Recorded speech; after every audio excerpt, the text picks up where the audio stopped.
പ്രിയ സഹോദരനെ, കർത്താവായ യേശു ക്രിസ്തുവിൻ്റെ രണ്ടാം വരവെന്ന ചാനലിലേക്ക് നിങ്ങൾക്ക് എല്ലാവർക്കും സ്വാഗതം പറയുന്നു. കഴിഞ്ഞ ദിവസം ഞാൻ പറഞ്ഞിരുന്നു, ഞാൻ തൃശ്ശൂർ ധ്യാന സെൻറ്റർ കല്ലംകുളം എന്ന സ്ഥലം നോർബട്ടം ഫാദേഴ്സിൻ്റെ പഴയ സെമിനാരിയും ആശ്രമമാണത്. അവിടെ ഒരു ധ്യാനം നടക്കുന്നുണ്ടായിരുന്നു. റാഫിബത്തിൻ്റെ കൂടെ ഞാൻ 5-6 വർഷം അവിടെ ഉണ്ടായിരുന്നു. അങ്ങനെയൊക്കെയാണ് തമ്പുരാൻ ഈശോ എന്നെ നമ്മളെ അനുഗ്രഹിച്ച് ഇങ്ങനെ വരങ്ങളൊക്കെ തന്നത്. ഓക്കെ അപ്പോൾ അവിടെ കഴിഞ്ഞ ദിവസം കഴിഞ്ഞ് വെള്ളിയാഴ്ച പോയിരുന്നു. ഇന്നാണ് വന്നത്, തിങ്കളാഴ്ചയാണ് വന്നത്.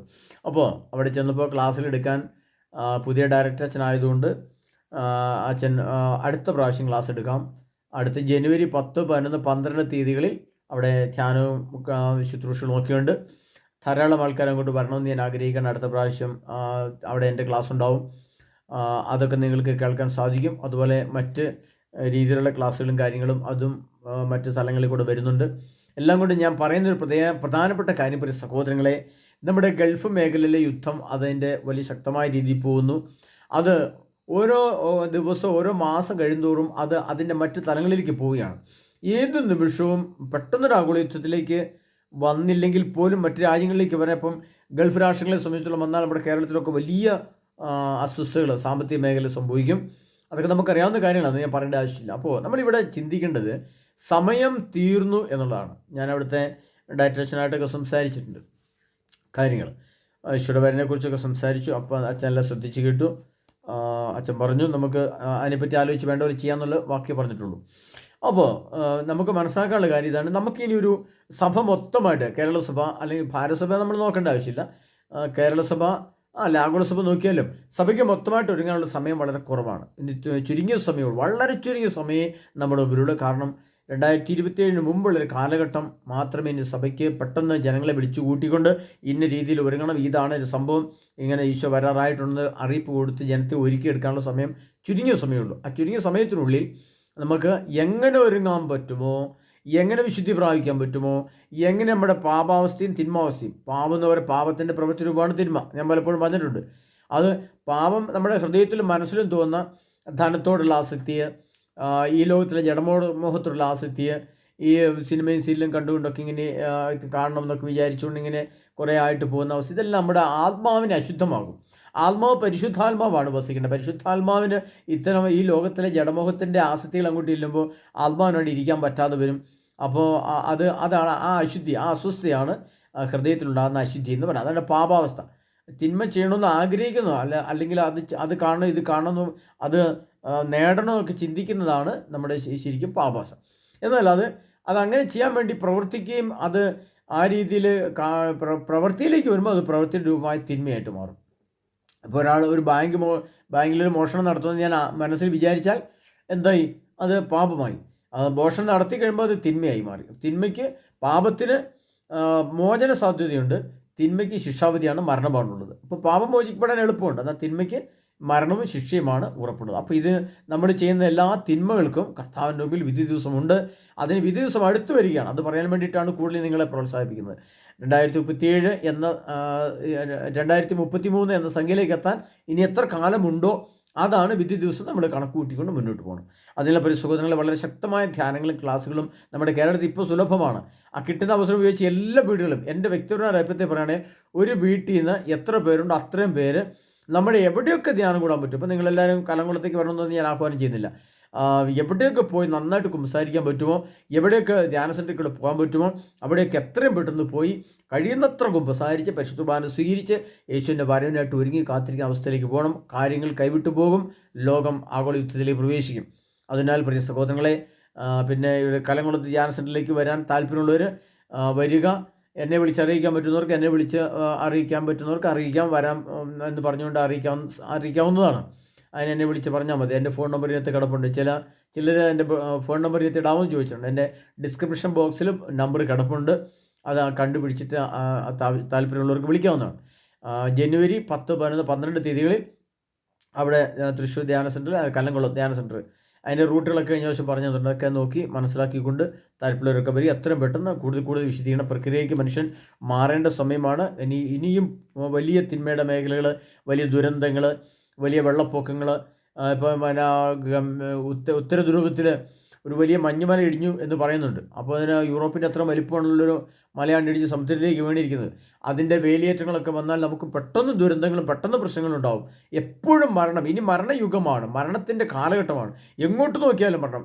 വാഹന ആക്സിഡൻറ്റ് മരണം, വെള്ളപ്പൊക്കത്തിൻ്റെ മരണം, വേലിയേറ്റത്തിൻ്റെ മരണം, ആശുപത്രി ചെന്ന മരണം, ആക്സിഡൻറ്റ് മരണങ്ങൾ, രോഗങ്ങളുടെ മരണങ്ങൾ, കൊലപാതകത്തിൻ്റെ മരണങ്ങൾ, വ്യഭിചാരം, അതെങ്ങനെ വ്യഭിചാരം ചെയ്യാൻ വേണ്ടി കൊണ്ടുവന്നു, അത് അങ്ങനെ ചെയ്യുന്നു, സ്ത്രീകൾക്ക് സ്ത്രീപീഡനങ്ങൾ കൂടുതൽ നടക്കുന്നു, യുദ്ധങ്ങളിൽ കൂടെ മരിക്കുന്നു. അങ്ങനെ ലോകം മുഴുവൻ ഒരു മരണത്തിൻ്റെ കാലഘട്ടം, മരണമണമുള്ള, മരണമുഖമുള്ള, മരണസാധ്യതയുള്ള മരണത്തിൻ്റെ കാലഘട്ടത്തിൽ കൂടെയാണ് ലോകം കടന്നു പോകുന്നത്. മനസ്സിലാക്കുമ്പോൾ എപ്പോഴാണ് നമ്മൾ ഈ ലോകത്ത് കടന്നു പോകുന്നത് പറയാൻ പറ്റില്ല.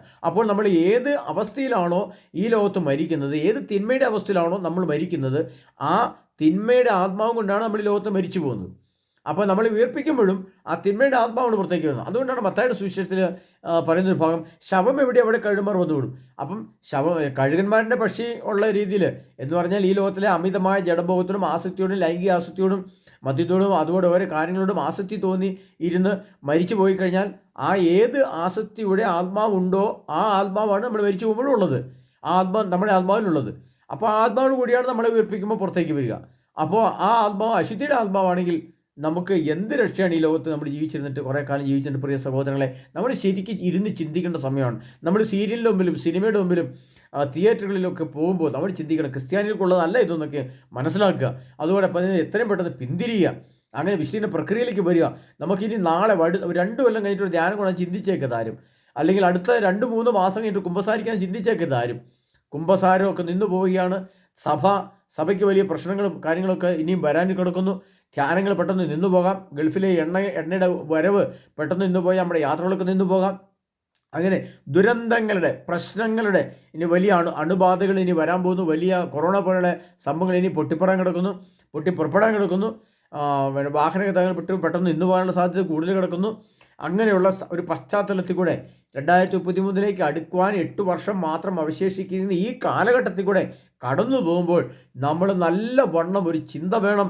ഇന്നല്ല നാളെ ഞാൻ ഈ ലോകത്ത് കടന്നു പോയാൽ ഈ 60 വർഷം 70 വർഷം ഈ ഭൂമിയിൽ കിടന്ന് അധ്വാനിച്ച് പലതും പഠിച്ചും അധ്വാനിച്ചും വീട് സമ്പാദിച്ച് മക്കൾക്ക് തീറ്റിപ്പോറ്റി അവരെ വളർത്തി പഠിപ്പിച്ച് എത്രമാത്രം കഷ്ടപ്പെട്ടിട്ട് ഈ ലോകത്ത് നമുക്ക് നമ്മുടെ ആത്മാവിനെ വിശുദ്ധിയോടെ കർത്താവിൻ്റെ കരങ്ങളിൽ കൊണ്ട് കൊടുക്കാൻ പറ്റുന്നില്ല എങ്കിൽ പ്രിയ സഹോദരങ്ങളെ, നമ്മളൊന്ന് ആലോചിച്ച് നോക്കണം. പിന്നെ നമ്മൾ എന്തിനാണ് ഈ കാലത്ത് ലോകത്ത് ഇങ്ങനെ ജീവിച്ചിരിക്കുന്നത്?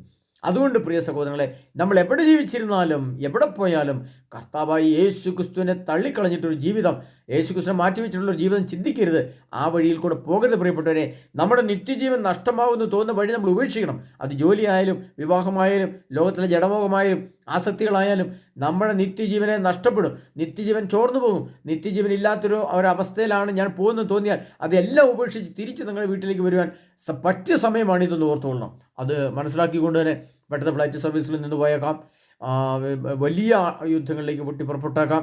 എപ്പോൾ വേണമെങ്കിലും ഒരു ദുരന്തം, ഭൂമിയെ ആഗോള തലത്തിൽ ഒരു വലിയ ദുരന്തം, അത് യുദ്ധമാകാം, വലിയ വൈറസുകളാകാം, ഇതെല്ലാം മുമ്പിലാണുള്ളത് മനസ്സിലാക്കാൻ വേണ്ടിയിട്ടാണ് ഒന്നുകൂടി ഓർപ്പിച്ച് നിങ്ങൾ ഒരുക്കുകയാണ് പ്രിയ സഹോദരങ്ങളെ. കാരണം എൻ്റെ വ്യക്തിപരമായ എനിക്ക് കർത്താവിന് കിട്ടുന്ന സന്ദേശം അനുസരിച്ച് ഒരു മനുഷ്യരും വേദനിക്കോ നശിച്ചു പോയി ചെന്ന് കാണാൻ ഞാൻ ആഗ്രഹിക്കുന്നില്ല. കാരണം കർത്താവായ യേശു ക്രിസ്തു എല്ലാവരെയും നിത്യജീവൻ്റെ കാലഘട്ടം അടുത്തെത്തി. ഏതാണ്ട് 33 കാലഘട്ടം 2033 യുഗം അവസാനിക്കുകയാണ്. 2000 വർഷം അവസാനിച്ച് പുതിയ 7ാം യുഗത്തിലേക്ക്, അതായത് 6 യുഗം പൂർത്തിയായിട്ട് 7ാം യുഗത്തിലേക്ക് പ്രപഞ്ചം മാറ്റപ്പെടുന്നു. അതുപോലെ തന്നെ നിത്യജീവൻ്റെ സ്ഥലമായ സ്വർഗരാജ്യം, അങ്ങനൊരു സ്ഥലമുണ്ട് എന്ന് ഞാൻ തെളിയിച്ചിട്ടുണ്ട്. ശാസ്ത്രീയമായിട്ട് വചനത്തിൽ ഞാൻ തെളിയിച്ചിട്ടുണ്ട്. സ്വർഗത്തിൻ്റെ ഘടന എന്നൊക്കെ പറഞ്ഞ പുസ്തകങ്ങളും അതിൻ്റെ ക്ലാസ്സിൽ നിന്ന് കിടപ്പുണ്ട്. പ്രിയപ്പെട്ട അതെല്ലാം നിങ്ങൾ കാണണം, ശ്രദ്ധിക്കണം, വളരെ ശ്രദ്ധാപൂർവ്വം നമ്മൾ നീങ്ങണം. അതുകൊണ്ട് ശ്രദ്ധയോടെ ജാഗ്രതയോടെ ഉണർന്നിരുന്ന് പ്രഭാതത്തിൽ എഴുന്നേറ്റ് നിങ്ങൾ പ്രാർത്ഥിക്കണം. സന്ധ്യാസമയത്ത് നിശ്ചയമായിട്ട് മുട്ടെന്ന് പ്രാർത്ഥിക്കണം. കുമ്പസാരങ്ങൾ നമ്മൾ എത്ര ആ കൗദാശിക തലങ്ങളൊക്കെ നമ്മൾ ഉപയോഗിക്കണം. ഇതൊന്നും ഇല്ലാതെ ആകാൻ പോവുകയാണ് ഉടൻ തന്നെ.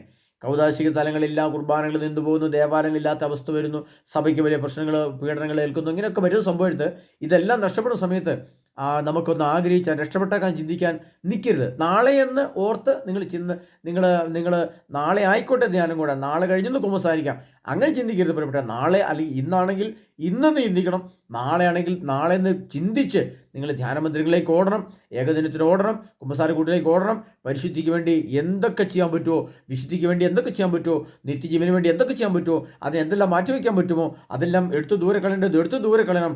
എൻ്റെ ജീവൻ നിത്യജീവനാണ് അതിപ്രധാനം, അതിനപ്പുറത്തേക്ക് ലോകം ഒന്നുമില്ല എന്ന് മനസ്സിലാക്കാൻ എപ്പോൾ നിങ്ങൾക്ക് കഴിയുന്നോ അപ്പോൾ നിങ്ങൾ രക്ഷപ്പെടും പ്രിയപ്പെട്ടവരെ. അതുകൊണ്ട് കഴിയുന്നത്ര വേഗം നിങ്ങൾ ധ്യാന സെൻ്ററിൽ കൂടെ പോകണം. ധ്യാന ക്ലാസ്സിൽ കിട്ടുന്ന ക്ലാസ്സും ആരാധനയും വിടുതൽ പ്രാർത്ഥനകളും മറ്റൊരിടത്തും കിട്ടില്ല. അതിന് പ്രത്യേകം വരങ്ങളുള്ള, പ്രത്യേകം അഭിഷേകമുള്ള വ്യക്തികളോ ബ്രദർമാരോ ഒക്കെ ആയിരിക്കും അവിടെ ഉണ്ടാവുക. അവിടെ പരിശുദ്ധാത്മ ശക്തമായിട്ട് ആവസിക്കുന്ന സ്ഥലങ്ങളാണ്. പരിശുദ്ധാത്മൻ്റെ ശക്തി ഇറങ്ങി വരുന്നത് ഓരോരുത്തർക്ക് കാണാൻ പറ്റും. കഴിഞ്ഞ ദിവസങ്ങളിലും പരിശുദ്ധാത്മാവിൻ്റെ ആവാസം ധ്യാന സെൻ്ററിൽ ഉണ്ടാകുന്നത് എനിക്ക് മനസ്സിലാവുന്നുണ്ട്. അനേകം ആൾക്കാരുടെ രോഗശാന്തികൾ സംഭവിക്കുന്നു. വലിയ വിടുതൽ വന്ന പോലെയല്ല മനുഷ്യൻ തിരിച്ചു പോകുന്നത്. ഒത്തിരി ആശ്വാസം പോകുന്നു. പല പ്രശ്നങ്ങളും പരിഹരിക്കപ്പെടുന്നു. സാമ്പത്തിക പ്രശ്നങ്ങൾ, ബുദ്ധിമുട്ടുകൾ അവിടെ അതിന് പരിഹാരം അവിടെ കിട്ടുന്നു. ദൈവത്തിൻ്റെ ഇടപെടലുകൾ, യേശുവിൻ്റെ ശക്തമായ ഇടപെടൽ, പരിശുദ്ധാത്മാവിന് ശക്തമായ ഒരു ബന്ധം സ്ഥാപിച്ചുകൊണ്ട് പോകുന്ന ഈ പ്രക്രിയ ഏതാനും കാലഘട്ടങ്ങളിൽ കൂടെ നിന്നു പോവുകയാണ്. ധ്യാനങ്ങളൊക്കെ നിന്നു പോകും, സെൻറ്ററുകളൊക്കെ നിന്നു പോകും. ഞാൻ മുന്നറിയിപ്പ് എന്ന് പറയുകയാണ് പ്രിയപ്പെട്ടവരെ. മുന്നറിയിപ്പിൽ അവഗണിക്കരുത്, ശ്രദ്ധിച്ച് കേൾക്കണം. അതുകൊണ്ട് പറയുകയാണ്, പരിശുദ്ധമ്മയുടെ മധ്യസ്ഥമൊക്കെ നമ്മൾ ഇതിൻ്റെ ക്ലാസ്സുകളൊക്കെ ശ്രദ്ധിച്ച് കേട്ടാലേ മനസ്സിലാവുള്ളൂ. അതുകൊണ്ട് പരിശുദ്ധമ്മയുടെ മധ്യസ്ഥം തേടേണ്ടതുപോലെ തേടി നന്നാകുക. പിന്നെ ജമാലേക്ക് ചൊല്ലുമ്പോൾ വിശുദ്ധിയുടെ സ്ഥലങ്ങൾ പരിശുദ്ധമ്മ ഒരിക്കലും ഈ ആധുനിക ലോകത്തിലെ പരിശുദ്ധി അമ്മയായിട്ട് നമ്മൾ കാണരുത്. അതാണ് നമുക്ക് തെറ്റുപറ്റുന്നത്. പരിശുദ്ധി അമ്മ 2000 വർഷങ്ങൾക്ക് അപ്പുറമുള്ള പരിശുദ്ധി അമ്മയാണ്. അതേ അമ്മ തന്നെയാണ് ഇപ്പോഴും ഉള്ളത്. അപ്പോൾ പരിശുദ്ധി അമ്മ ഈ 2000 ആണ്ടിൽ 2024 പരിശുദ്ധി അമ്മ ജീവനോടെങ്കിലും വരുവാണെങ്കിൽ പരിശുദ്ധി അമ്മ ഒരു ചുരിദാറൊക്കെ ഇട്ട്, ഇറുക്കമുള്ളൊരു പാൻറ് ഷർട്ടും ഒക്കെ ഇട്ട്, മാരടത്തിൽ ഷാളൊന്നും പുതയ്ക്കാതെ ഒക്കെ വരുന്നൊരു അവസ്ഥയിലുള്ള പരിശുദ്ധി അമ്മ വരും ചിന്തിക്കരുത് നിങ്ങൾ. ആ പരിശുദ്ധി അമ്മ അന്നത്തെ പരിശുദ്ധി അമ്മ പോലെ തന്നെയാണ് ഇപ്പോഴും വരുന്നത്. നമ്മൾ മനസ്സിലാക്കണം. അന്നത്തെ പരിശുദ്ധി അമ്മയാണ് ഇന്നത്തെ പരിശുദ്ധി അമ്മ. പരിശുദ്ധി അമ്മയ്ക്ക് യാതൊരു മാറ്റവും വന്നിട്ടില്ല. മാറ്റം വന്ന് നമ്മളാണ് വിശുദ്ധിയിൽ നിന്നും ജ്ഞാനത്തിൽ നിന്നും യേശുവിൽ നിന്നും ഓടിയാക്കുന്നത്. അതുകൊണ്ട് പരിശുദ്ധിയമ്മയോട് കൂട്ടിയിരുന്ന് നമ്മൾ നിൽക്കുമ്പോൾ പരിശുദ്ധിയമ്മയെ പോലെ തന്നെയായിരിക്കണം. അതിനുവേണ്ടിയാണ് പരിശുദ്ധമ്മയുടെ മധ്യസ്ഥം നമ്മൾ നേടേണ്ടത്. അതുകൊണ്ട് പരിശുദ്ധമ്മയുടെ മാതൃക നേടുമ്പോൾ, പരിശുദ്ധമ്മയുടെ മധ്യസ്ഥം നേടുമ്പോൾ പരിശുദ്ധമ്മയെ പോലെ പരിശുദ്ധി ഉണ്ടെന്നറിയാൻ നമ്മൾ പ്രത്യേകം ശ്രദ്ധിക്കണം. അതുകൊണ്ട് ഓർമ്മിപ്പിച്ച് പറയുകയാണ്. കാരണം എനിക്ക് വീണ്ടും മെസ്സേജുകൾ കിട്ടുന്നുണ്ട് പ്രിയപ്പെട്ടവരെ. എല്ലാ മെസ്സേജുകളൊന്നും പറയാൻ പറ്റില്ല. കാരണം വളരെ സങ്കീർണമായ മെസ്സേജുകൾ വീണ്ടും കിട്ടാറുണ്ട്. അത് എല്ലാം ഒന്നും നമുക്ക് പബ്ലിക്കായിട്ട് പറയാനും പറ്റില്ല. അതുകൊണ്ട് പ്രിയ സഹോദരങ്ങളെ, വളരെ ഗുരുതരമായി ലോകം മുന്നോട്ട് പോവുകയാണ്. അങ്ങനെയാണ് ഞാൻ പറയുന്നത്. അത് നിങ്ങൾ കുറച്ചുകൂടെ അത് മറ്റു തലങ്ങൾ മനസ്സിലാക്കിക്കൊള്ളുക. ഏതു നിമിഷവും ഗൾഫ് മേഖല പ്രശ്നമുണ്ടാകാം. അമേരിക്കയിലെ ഗവൺമെൻറ് ട്രംപ് അധികാരത്തിൽ വന്ന അവിടെ പ്രശ്നമുണ്ടാകാം. ഏതു നിമിഷവും ഒരു വൻ ദുരന്തം, ഒരു വലിയ കലാപം, അല്ലെങ്കിൽ വലിയൊരു ദുരന്തം, വലിയൊരു വൈറസ്, വലിയൊരു യുദ്ധം, എണ്ണയും ഭക്ഷണവും കിട്ടാത്തൊരവസ്ഥ, നമ്മുടെ സഭയും കുർബാനയൊക്കെ നിന്നു പോകുന്നൊരവസ്ഥ, അതൊക്കെ നമ്മൾ മുന്നേ കാണണം. ഇതെല്ലാം മുന്നേ കാണണം. അതുകൊണ്ടാണ് പ്രവചിച്ച് പറയുന്നത് പോലെ നമ്മൾ പറയുന്നത് ഇങ്ങനെ സംഭവിക്കാൻ സാധ്യതയുണ്ടെന്ന് പറയുമ്പോൾ നമ്മുടെ ബുദ്ധി അതുപോലെ പ്രവർത്തിക്കണം. നിങ്ങൾ സർപ്പങ്ങളെ പോലെ വിവേകികളും പ്രാവുകളെപ്പോലെ നിഷ്കളങ്കരമായിരിക്കും. നിഷ്കളങ്കത വിശുദ്ധിയാണ് ഉദ്ദേശിക്കുന്നത് പ്രിയപ്പെട്ടവരെ. പരിശുദ്ധി കൊണ്ട് നിറയുമ്പോൾ ഇതെല്ലാം ഗ്രഹിക്കാൻ പറ്റും. അതുകൊണ്ട് സൂക്ഷ്മദൃഷ്ടിയോടെ നമ്മൾ ചിന്തിക്കണം. അതിശക്തമായി കാര്യങ്ങളെ വിലയിരുത്തണം. തുടർന്ന് വരുന്ന ക്ലാസ്സുകൾ വെളിപ്പെടുത്തൽ കുറച്ചുകൂടി നിങ്ങൾക്ക് കിട്ടും. അതുകൊണ്ട് നിങ്ങൾ ധ്യാന സെൻറ്ററിലേക്കൊക്കെ കാര്യമായിട്ട് വരിക. നിങ്ങൾക്ക് ഇഷ്ടമുള്ള ധ്യാന സെൻറ്ററിലേക്ക് പോയിക്കൊള്ളുക. അത് പ്രശ്നമല്ല. നിങ്ങൾക്ക് കേരളത്തിൻ്റെ ഏത് ഭാഗത്ത് പോയിട്ട് ധ്യാനം കൂടാം. പക്ഷേ ധ്യാനം കൂടുമ്പോഴൊക്കെ ചിന്തിക്കണം, നമ്മുടെ പൈശാചത്തിൽ കുടുംബത്തിൻ്റെ ശാപങ്ങൾ, ധാരാളം ശാപങ്ങൾ കുടുംബങ്ങളുണ്ട്. ആ കുടുംബത്തിൻ്റെ ശാപങ്ങൾ വിട്ടുപോകണം. നമ്മുടെ ആത്മാവ് നിറയണം. ശക്തമായ കുമ്പസാരം വേണം. ശക്തമായ പാപബോധവും തിന്മയെക്കുറിച്ചുള്ള ബോധ്യവും നമുക്കുണ്ടാവണം. അതനുസരിച്ച് വേണം ജീവിതത്തെ ക്രമീകരിക്കാൻ. അങ്ങനെയൊക്കെ ഈ പൈശാചത്തിൽ നമ്മളിന്ന് വിട്ടുപോകുകയുള്ളൂ. ദുരാത്മ സേനകൾ നമ്മളിന്ന് ഇറങ്ങിപ്പോകുകയുള്ളൂ. നമ്മുടെ ആത്മാവിനെ വിടുവിച്ചെടുക്കാൻ മറ്റു മാർഗ്ഗങ്ങളില്ല. നമ്മുടെ ഉള്ളിലേക്ക് കയറിപ്പോയ ദുരാത്മാവിനെ പുറത്തേക്ക് അടിക്കാൻ കൈകൊണ്ട് വലിച്ച് എടുക്കാവുന്ന അവസ്ഥയിലല്ല ഉള്ളത്. ആത്മാവിൽ കിടക്കുന്ന ദുരാത്മാവിനെ നമുക്ക് പുറത്തെടുക്കാൻ വിശുദ്ധി, ധ്യാനം, കൗൺസിലിങ്, അതുപോലെ തന്നെ നമുക്ക് വിടുതൽ ആരാധനകൾ, ധ്യാന ക്ലാസ്സുകൾ, കുർബാനകൾ, കുമ്പസാരങ്ങളൊക്കെ മാർഗമുള്ളൂ. അതുകൊണ്ട് അത് പ്രത്യേകം ശ്രദ്ധിക്കുക. കഴിയുന്നത്ര എത്രയും പെട്ടെന്ന് ജനം ഒരുങ്ങുക. അതാണ് എനിക്ക് പിന്നെ കേരള സഭയിലെ, കത്തോലിക്ക സഭയിലെ ജനങ്ങളെ ഞാൻ നിങ്ങൾ പ്രത്യേകം ഒന്നുകൂടി ആഹ്വാനം ചെയ്യുകയാണ്. സഭയിൽ നിന്നൊരു നിർദ്ദേശം വരാൻ നിങ്ങൾ കാത്തു നിൽക്കരുത്. അതാണ് എനിക്ക് നിങ്ങളോട് പ്രത്യേകം പറയാനുള്ളത്. കത്തോലിക്ക സഭ നാളെ മെത്രാൻ തലത്തിൽ സമിതി കൂടിയിട്ട് നമ്മളെ വിളിച്ചിട്ട് ഈശോ വരാറായിക്കോട്ടെ പ്രിയപ്പെട്ട നമുക്ക് ഇങ്ങനെ ഒരുക്കാമെന്ന് പറഞ്ഞ് സഭ നിങ്ങളെ ഒരുക്കും. അത് നാളെ എങ്ങനെ ഒരു സന്ദേശം കിട്ടും, മെത്രാന്മാരിന്ന് അറിയിപ്പ് വരും എന്ന് നിങ്ങൾ ചിന്തിച്ചേക്കരുത്. അതാണ് എനിക്ക് നിങ്ങൾ ഊന്നി പറയാനുള്ളത്. ഇതൊക്കെ വേറെ എന്നെപ്പോലെ ചില മന്ദബുദ്ധികളെ കൊണ്ടായിരിക്കും നിങ്ങൾ സംസാരിക്കുന്നത്. അപ്പം നിങ്ങൾ പറയും മന്ദബുദ്ധി പറയുന്ന ആരും കേൾക്കണ്ട, അത് നിങ്ങളും ചിന്തിക്കും. അതിനും പരാതിയൊന്നുമില്ല. പക്ഷേ സത്യം തിരിച്ചറിഞ്ഞോ? ഇത് നിങ്ങൾ തിരിച്ചറിയണം, വളരെ ശക്തമായി തിരിച്ചറിയണം. യേശുവിൻ്റെ വരവ് അടുത്ത മക്കളെ 2033 യുഗാന്ത്യ ഡേറ്റിലേക്ക് എത്താൻ 8 വർഷം, 2025 നേട്ട് കൂട്ടുമ്പോൾ കിട്ടുന്ന സംഖ്യ എത്ര? അതാണ് 33. ആ കാലഘട്ടത്തിലേക്ക് നമ്മൾ എത്തുകയാണ്. അതിൻ്റെ നിരവധി സന്ദേശങ്ങളൊക്കെ നമുക്ക് കിട്ടുന്നു. അത് നമ്മൾ കാണുന്നു, കേൾക്കുന്നു, ലോകത്തിൻ്റെ വാർത്തകളിൽ കൂടി നമ്മൾ കേൾക്കുന്നു. അതിനാൽ നിങ്ങൾ കഴിയുന്നത്ര നിങ്ങൾ ധ്യാന സെൻറ്ററിലേക്ക് വരിക. അടുത്ത പ്രാവശ്യം കല്ലംകുളത്തേക്ക് വരുന്നവർക്ക് വിളിച്ചു പറയാം. എൻ്റെ ക്ലാസ്സുകളൊക്കെ ഉണ്ടാവും, കർത്താവിൻ്റെ ഇടപെടലുണ്ടാവും. അത് നിങ്ങൾ അതുകൊണ്ട് ധൈര്യപൂർവ്വം വരിക. നിങ്ങൾ എവിടെ പോയാലും എനിക്ക് പരാതിയില്ല. എവിടെ ഏത് ധ്യാന സെൻറ്ററിൽ പോയാലും പോകണം, എത്ര പെട്ടെന്ന് പോകണം. ഒരു വർഷത്തിന് മുമ്പ് ധ്യാനം കൂടിയിട്ടുള്ളവർക്ക് വീണ്ടും ഒന്നുകൂടെ പോകാൻ സമയമായിട്ടുണ്ട്. എത്രയും പെട്ടെന്ന് തിരിച്ചറിയണം നമ്മുടെ ഏത് നമ്മൾ എങ്ങനെയാണ് ഇപ്പോൾ പിടിച്ചു നിൽക്കുന്നത്, ഏത് അവസ്ഥയിലാണ് എൻ്റെ കുടുംബം ഉള്ളത്, ഞാനെന്നുള്ള വ്യക്തിയുള്ളത്. അത് വൈദികരും പ്രത്യേകം ശ്രദ്ധിക്കുക. കേരളത്തിലെ മുഴുവൻ വൈദികരും വളരെ ശ്രദ്ധാപൂർവ്വം ശ്രദ്ധിക്കേണ്ട ഒരു കാര്യമെന്ന് പറയുന്നത്, നിങ്ങളെയും ബാധിക്കുന്നതാണ് ഈ അറിയിപ്പുകൾ. നിങ്ങൾ ചിന്തിക്കും യേശുവിൻ്റെ വരവ് ഉടനെ ഒന്നും ഇല്ലെന്നൊക്കെയാണ് നിങ്ങൾ ചിന്തിച്ചുകൊണ്ടിരിക്കുന്നെങ്കിൽ നിങ്ങൾ മനസ്സിലാക്കുക, യേശുവിൻ്റെ വരവ് ഉടനെ ഉണ്ടെന്ന് മനസ്സിലാക്കിക്കൊണ്ട് പ്രവർത്തിക്കാൻ സാധിക്കുന്ന വൈദികർ പ്രവർത്തിച്ചാൽ, അങ്ങനെ ചിന്തിക്കാൻ കഴിയുന്ന മെത്രാമാർ ചിന്തിച്ചാൽ ആ മെത്രാമാർക്ക് രക്ഷപ്പെടാം. അത്രേ എനിക്ക് പറയാനുള്ളൂ. അതുകൊണ്ട് വളരെ ശ്രദ്ധാപൂർവ്വം മുന്നോട്ട് പോകാൻ നമുക്ക് ഇടയാകട്ടെ എന്ന് പ്രാർത്ഥിക്കുന്നു. കർത്താവായ യേശു ക്രിസ്തു നമ്മെല്ലാം സമൃദ്ധമായി അനുഗ്രഹിക്കട്ടെ. കർത്താവായ യേശു ക്രിസ്തു തിരുത്തം നമുക്ക് കോട്ട കെട്ടി സംരക്ഷിക്കുമാറാകട്ടെ. കർത്താവിൻ്റെ പരിശുദ്ധാത്മാവ് നമുക്ക് ജ്ഞാനവും വിശുദ്ധിയും വിവേകം തന്ന് നമ്മൾ മുന്നോട്ട് നയിക്കുമാറാകട്ടെ. ആത്മാവിൻ്റെ നിറവ് കൊണ്ട് നമ്മൾ പിടിച്ചു നിൽക്കാൻ നമ്മളെ അനുഗ്രഹിക്കുമാറാകട്ടെ. നിങ്ങളുടെ പാപങ്ങൾ, ശാപങ്ങൾ, രോഗങ്ങൾ, ദുഃഖങ്ങൾ, തകർച്ചകൾ, അസ്വസ്ഥതകൾ, കുടുംബത്തിലെ കലഹം, കുടുംബത്തിലെ അസ്വസ്ഥത, കടബാധ്യത, സകലവിധ രോഗങ്ങൾ, സകലവിധ ദാമ്പത്യ തകർച്ചകൾ, വിവാഹമോചനങ്ങൾ, ഇത്തരമുള്ള പ്രശ്നങ്ങൾ, വിട്ടുമാറാത്ത മദ്യപാനം, വിട്ടുമാറാത്ത രോഗങ്ങൾ, വിട്ടുമാറാത്ത കുടുംബത്തിലെ സ്വസ്ഥത, സമാധാനമില്ലാത്ത അവസ്ഥ, സാമ്പത്തിക മെച്ചമില്ലാത്ത അവസ്ഥ, ഇതെല്ലാം തരുന്നത് സാത്താനും അതിൻ്റെ പാരമ്പര്യവുമാണ്. പൂർവ്വപിതാക്കന്മാരുടെ ശാപം എന്ന സംഭവങ്ങൾ എല്ലാ ഭവനത്തിലുണ്ട്. അത് നമ്മൾ കൂടുതൽ മനസ്സിലാക്കണമെങ്കിൽ പ്രിയപ്പെട്ട നമ്മൾ ഇങ്ങനെയുള്ള മനസ്സിലാക്കിയാൽ മതി. അന്ത്യവിധി സമയത്തും കർത്താവ് പറയുന്നത്, ശപിക്കപ്പെട്ടവരെ നിങ്ങൾ എന്നിൽ നിന്ന് അകന്ന് പിശാചിനും എൻ്റെ ദൂതന്മാർക്കുമാക്കിയ നിത്യാഗ്നിയിലേക്ക് പോയെന്ന് കർത്താവ് പറയുന്നുണ്ടല്ലോ. അപ്പോൾ അവിടം വരെ ശാപം എത്തുന്നുണ്ടെന്ന് നമ്മൾ മനസ്സിലാക്കണം. അല്ലാതെ ഈ ശാപം കുറേ കാലഘട്ടത്തിന് മുമ്പേ അങ്ങ് തീർന്നു പോയി, പിന്നീട് ശാപം നമ്മുടെ പുറകെ വരികളും ചിന്തിക്കരുത്. ഉണ്ട് പ്രിയ സഹോദരങ്ങൾ, ഇതെല്ലാം ഉണ്ട്. പൈശക്തികളാണ് ഇതെല്ലാം. പൈശക്തികൾ നമ്മളെ തകർക്കാതിരിക്കാൻ നമുക്ക് പിടിച്ചിരിക്കാൻ ഒരേ ഒരു വഴിയുള്ളൂ, യേശു ക്രിസ്തു. അതിന് സംരക്ഷണം മാതാവിൻ്റെയൊക്കെ ചൊല്ലി പ്രാർത്ഥിച്ചു, അതൊന്നും കുഴപ്പമില്ല. പക്ഷേ യേശു ക്രിസ്തുവിൽ നിന്ന് പാപമോചനവും തിന്മയിൽ നിന്നുള്ള വിടുതലും കിട്ടി ഒരു രക്ഷ സ്വന്തമാക്കിയ, വിശുദ്ധി സ്വന്തമാക്കിയ, പരിശുദ്ധാത്മാവിൻ്റെ നിറവും ജ്ഞാനമുള്ള ഒരു ആത്മാവിനെ സ്വന്തമാക്കിയ ഒരു വ്യക്തിത്വത്തിൻ്റെ ഉടമയായതിന് ശേഷം നിങ്ങൾ നന്നായിട്ട് ജീവിക്കുക. അതിനുശേഷമുള്ള കാര്യങ്ങളൊക്കെ ക്രമീകരിച്ചുകൊള്ളുക. അതിന് വീണ്ടും ഓർപ്പിക്കുന്നത് ശ്രദ്ധിക്കാൻ വേണ്ടിയിട്ടാണ് പ്രിയ സഹോദരങ്ങളെ. അതിനാൽ താല്പര്യമുള്ളവർക്ക് എൻ്റെ ഫോണിൽ വിളിച്ചിട്ട് ധ്യാനം ബുക്ക് ചെയ്യേണ്ടവർക്ക് ബുക്ക് ചെയ്യാം, വരാണ്ട് ഉപകാരം മറ്റ് ധ്യാന സെൻറ്ററിലേക്ക് പോകാം. യേശുവെ സ്തോത്രം, യേശുവെ നന്ദി, യേശുവെ സ്തുതി, യേശുവെ ആരാധന. ഹല്ലേലൂയ. സ്തുതിക്കുന്നു. ആമേൻ.